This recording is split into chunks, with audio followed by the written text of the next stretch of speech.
আজকে না আমরা প্রতিবারই ছট পূজা পরিদর্শনে আসি। বিভিন্ন জায়গায় খড়িবাড়ি অনেক পুজো ছট ঘাটে হয়, বুড়াগঞ্জ থেকে ভিন্নাবাড়ি, খড়িবাড়ি এবং রানীগঞ্জ প্রত্যেকটা গ্রাম পঞ্চায়েতে হয়। আমরা প্রত্যেকটাই যাই।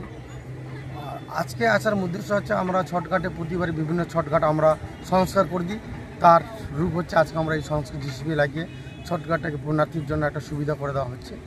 আর আজকে আমাদের এখানটা আছে আমাদের সাংগঠনের সমস্ত নেতৃত্ব, আমাদের দিগেন্দা থেকে শুরু, অসিত থেকে সঞ্জীবদা, দীপুদা, তুর, গোপালদা, দুলাদা, আমাদের স্বপনদা, রাজকিশোর থেকে সবাই আমাদের দলীয় কর্মী। আমরা একটা টিম, যে কোনো জায়গা আমরা প্রত্যেকের সম্পর্কে সহযোগিতা হাত বাড়িয়ে দিই। এই একটা উদাহরণ, আমরা সবাই একসাথেই আছি।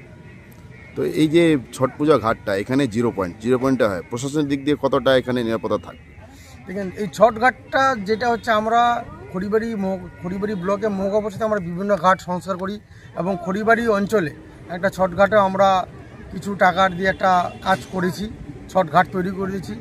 আমরাও চাই এই জায়গাটা দীর্ঘদিন এই ছট পূজা কিন্তু করা, কিছু আমরা সরকারি থেকে কিছু করব, কিন্তু এখানটা করতে গেলে আমাদের একটা পাড়া আছে আন্তারাম বলে, সেই জায়গাটা কিন্তু আমাদের একদম মেচি নদীর ওই পারে, আমাদের যোগাযোগ ব্যবস্থা নেই। বিভিন্নভাবে আমরা সরকারি টেম্পোরারি কাজ করতে পারছি, কনস্ট্রাকশন পার্মানেন্টলি কিছু করতে পারছি না।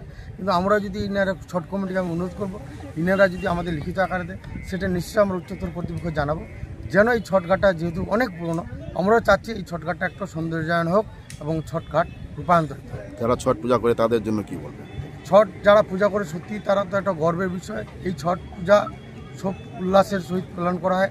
যারা ছট পূজা পালন করেন তারা অনেক নিষ্ঠার সহিত পালন করে, এবং যারা পালন করে না, অনেকে দেখতে আসে, তারাও উপভোগ করে।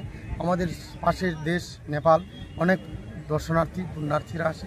এই ছট ঘাটে আরেকটা জলজন্ত উদাহরণ হচ্ছে, এখানে মুসলিম সম্প্রদায় ছট পূজা করে। সত্যি এটা আমাদের গর্বের বিষয়। যে পান্ডিতে আরেকটা গর্বের বিষয়, দুর্গা পূজায় যে একটা কমিটিতে সেক্রেটারি আমাদের একজন মুসলিম সম্প্রদায়ের দাদা থাকেন। সত্যি গর্ব লাগে যে আমরা যে জায়গায় বাস করি, আমরা প্রত্যেকে একে অপরের সাথে অতপ্রতভাবে জড়িত। আপনার নাম আর পরিচয়? কিশোরী মোহন সিংহ, শ্রীগুড়ি মহকুমা পরিষদ।